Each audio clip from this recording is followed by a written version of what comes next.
Let me begin with the ancient Vedic prayer, a timeless invocation that has echoed my motherland, Kashyapa Mir, also known as Kashmir, the land which was crafted and shaped by sage Kashyap.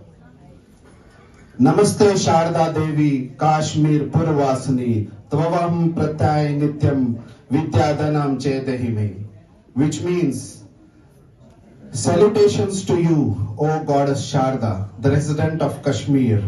I bow to you every day. Please grant me the gift of knowledge and wisdom. Now let me draw your attention to this barbaric, heinous, hateful slogan which has lately echoed the same place and it still haunts my thoughts since my childhood. It says, Kashmir mein agar rehna hoga, to Allahu Akbar kehna hoga.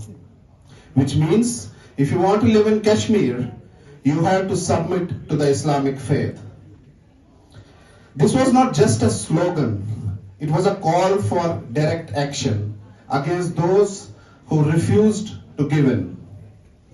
Yes, my friends, the land once known for its spiritual depth, rich heritage, the land which has given us Sharda Peeth, one of the biggest center for learning, the land which hosted the 4th Buddhist Council in the 1st century, giving rise to Mahayana Buddhism, the land where seekers from across the globe travel to perfect their understanding of reality, the land which produced Kashmir Shaivism, the most sophisticated non-dual school of thought, the land which gave birth to scholars like Vasudeva, thinkers like Abhinav Gupta, and mystics like Laleshwari.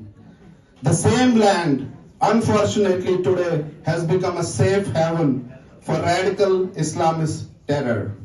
I am a survivor of this brutal regression that has unfolded before my very eyes. Honorable members of Congress, distinguished guests, and my dear friends, my name is Amit Raina, a kafir, a non-believer as they call me, because my ancestors and I refused to surrender our faith, our value, our culture. We refused to recite the same kalma which the recent Pahalgam victims were forced to say, which was nothing but a cruel litmus test for survival. I was just 9 years old when I was violently and forcefully uprooted from my homeland by people with whom we shared generations of community and coexistence. Driven from our ancestral homes overnight, we became homeless in our own country, the very land our forefathers had inhabited from 5,000 plus years. We recently, in April, celebrated our New Year 5101 as per our indigenous calendar, Saptarishi Samvat. Today, I do not stand here to represent a displaced community. I stand here to speak the truth, a truth buried under silence, denial, and political convenience. I speak of the genocide and ethnic cleansing of the peaceful Kashmiri Pandit community, proud inheritors of one of the world's oldest continuous civilization. In January 1990, the unthinkable happened. Armed local terrorists fueled by radical Islamist ideology unleashed a brutal campaign against Kashmiri Hindus, a peaceful, educated minority. Thousands of us were murdered, raped, mutilated, our homes were looted, our temples were desecrated. Within weeks, over 500,000 Kashmiri Hindus, nearly the entire community, were forced to flee behind, leaving their roots and the ashes of their ancestors. Let me state this with absolute clarity. This was not a civil unrest. This was not a random displacement. This was not a migration. This was not a law and order situation. This was indeed a systematic and targeted ethnic cleansing of our Hindu community. A genocide by intent, by method, and by outcome. So one may ask, what was their crime? Well, their only crime was they were Hindus. Had such an atrocity occurred anywhere else in the world, the outcry would have been different. But in case of Kashmiri Hindus, the world turned away. The silence wasn't just deafening, it was deliberate.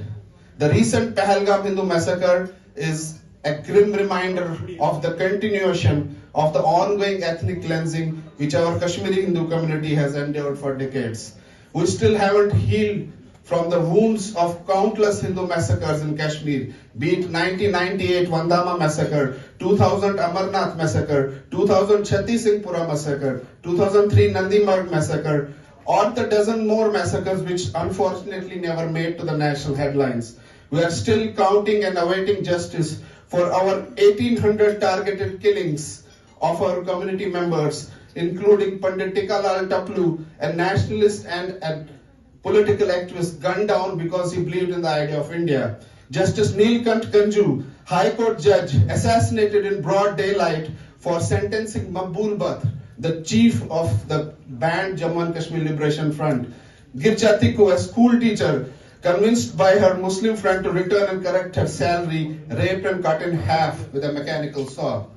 Anil Bain, my next door neighbor, a brother like, a young bank employee who was about to get married, executed by Bitta Karate, an Islamist terrorist who publicly admitted to killing dozens of Hindus and remains still unconvicted. So I may ask, where is the justice? Not a single perpetrator has been convicted. Our community has remained in exile for the past 35 years, grieving, scattered and forgotten. And yet, we survived, we rebuilt, we are resilient, and we refuse to be forgotten.